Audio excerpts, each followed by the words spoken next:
জবাইয়ের জন্য প্রস্তুত করা হয়েছে বিশেষ 5টি লাল গরু। যারা এই লাল গরু সম্পর্কে জানেন না, ইউটিউবে ভিডিও আছে, আমিও বানাইছিলাম, আরো বিস্তারিত ভিডিও আছে, আপনারা দেখে নিতে পারেন। লাল গরু সম্পর্কে যাদের আইডিয়াটা আছে যে 5টা বিশেষ লাল গরু, বিশেষ বংশের, বিশেষভাবে এগুলাকে বেড়ে তোলা হয়েছে, কারণ এগুলাকে জবাই করা হবে, কুরবানি না। তবে এর চেয়েও ভিন্ন উদ্দেশ্য আছে। আমাদের পবিত্র আল আকসা নিয়ে একটা পরিকল্পনার কথা প্রায় আমরা শুনতাম। সোনালী গম্বুজের যে স্থাপত্যটা আমরা দেখি, এটা কিন্তু মেইন আল আকসা না, এর পাশের মানে এই চত্বরটার মধ্যেই সেই আল্লাহ রসুলের যুগ থেকে বা এর আগে নবী রাসুলদের যেই মানে আমাদের ধর্মীয় যে কিবলা যেটাকে বলা হয়, সেটা কেউ কেউ বলেন যে কালো পাথরে করা, বাট এটা হচ্ছে পরবর্তী সময় তৈরি করা। যাই হোক, বাট এই চত্বরটার মধ্যে আছে। এই টোটাল চত্বরটাকে রিপ্লেস করা হবে থার্ড টেম্পল দিয়া।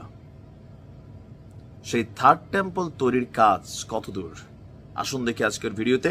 কারণ আলোচনায় হঠাৎ করেই ফিলিস্তিনের পররাষ্ট্র এবং প্রবাসী মন্ত্রণালয় থেকে একটা সতর্কতা জারি করা হয়েছে। কি?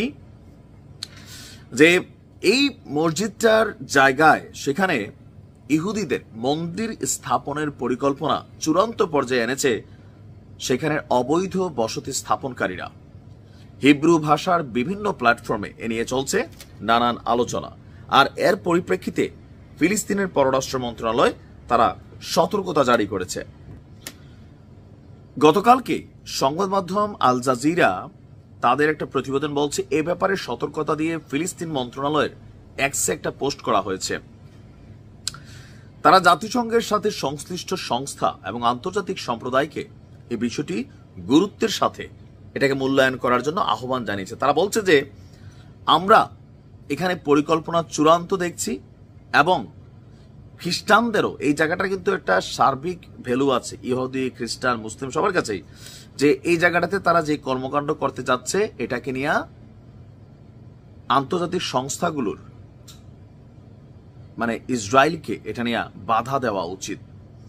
তাদের বক্তব্য আন্তর্জাতিক সম্প্রদায় এবং এই বিষয় সংক্রান্ত জাতিসংঘের সংস্থাগুলোকে এই উস্কানিকে সর্বোচ্চ গুরুত্ব দিয়ে দেখা এবং আন্তর্জাতিক আইন অনুযায়ী ব্যবস্থা নেওয়ার জন্য আমরা আহ্বান জানাচ্ছি। লম্বা একটা সময় ধরেই আমরা যতটুকু জানি যে জেরুজালেম স্ট্যাটাস কু অনুযায়ী আল আকসা প্রাঙ্গণে অমুসলিমরা প্রার্থনা করতে পারবে না। তবে সাম্প্রতিক সময়ে সেখানে ইয়াহুদিদের ব্যাপক উপস্থিতি লক্ষ্য করা যাচ্ছে। সেখান থেকে গোয়েন্দা তথ্য বলছে যে থার্ড টেম্পল নির্মাণের পরিকল্পনা তারা করছে। আর এই জন্য দরকার কি? এই জায়গাটারে লেভেল প্লেইং ফিল্ডে তৈরি করা। এটা একটা দীর্ঘমেয়াদী পরিকল্পনা ছিল। আর এই থার্ড টেম্পল নির্মাণের আগে বেশ কিছু শর্ত আছে। তো কেউ কেউ বলছেন এই যে মানে ফিলির যেই গাজা অংশ, এখান থেকে মানুষদেরকে উচ্ছেদ করা, বিশাল অংশ দখলের পরিকল্পনা, everything there is a reason.